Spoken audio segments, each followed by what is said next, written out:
আমার প্রিয় গ্রাম শুক্তাইল। এই গ্রামে আমার বেড়ে ওঠা শৈশব কৈশোরের অনেক স্মৃতি আমার এই গ্রামে আছে। তো এখন চাইলেই সবসময় গ্রামে থাকতে পারি না, তো যতটুকু সময় গ্রামে থাকি আমার এই শৈশব কৈশোরের স্মৃতিগুলোকে রিপিট করার সর্বোচ্চ চেষ্টা করি। এখন যেহেতু বাড়িতে আছি, তো চলতেছে কলই সিজন, তো মনে পড়লো ফুড পুরাটাকে খাইলে কেমন লাগে। বলার আগেই আমার ছোট ভাই ভাতিজা সাথে সাথেই তারা এটা অ্যারেঞ্জ করার চেষ্টা করছে, তো এটা আমরা প্রসেসিং করতেছি।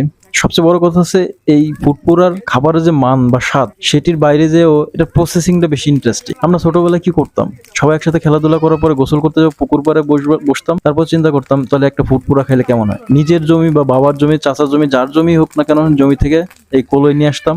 এরপরে ম্যাচের জন্য আবার বড় ভাই চাচার কাছে যাইতাম, ম্যাচ আইনে আগুন ধরাইতাম, আগুন ধরানোর পরে হচ্ছে এটা আবার ঝাড়তে হইতো। তো ঝাড়ার জন্য কিভাবে ঝাড়বো, যার গায়ে গেঞ্জি থাকতো তার কাছ থেকে গেঞ্জি নিয়ে ঝাড়তাম। এটা নিয়ে আরো ফানি হইতো। এরপরে হচ্ছে গোল হয়ে বসবো, যে পাশটায় এই সিমটা বেশি থাকে সেই পাশে সবাই বসার চেষ্টা করতো। তো এইগুলা নিয়ে খুব মজা হইতো আসলে। আজকে সেরকম একটা ফানি মোমেন্টের জন্য, এরকম একটা শৈশবের স্মৃতি রিপিট করার জন্য ফুড পুরা আয়োজন করলাম। আসলে বর্তমান জেনারেশন এই ফুড পুরা কি এটা জানেই না, বুঝেই না। ও তাদের কাছে এটা একটা ইতিহাস, আর আমাদের কাছে এটা একটা মধুর স্মৃতি, শৈশব কৈশোরের স্মৃতি। গ্রামে যখন আপনার ছুটিতে আসবেন তখন গ্রামের মতো হয়ে যান, গ্রামের মানুষের মতো হয়ে যান, বা শৈশব কৈশোরের স্মৃতিগুলোকে আবার রিপিট করার চেষ্টা করেন, দেখবেন যে সেই লেভেলে মজা। আসলে দিন দিন আমরা অনেক বড় হয়ে গেছি, যে এই শৈশব কৈশোর থেকে অনেক দূরে চলে আসছে, কিন্তু আমাদের স্মৃতি, আমাদের মন, এই গ্রামের স্মৃতিগুলোই আমাদের গ্রামে আসতে উদ্বুদ্ধ করে। আল্লাহ হাফেজ, আসসালামু আলাইকুম।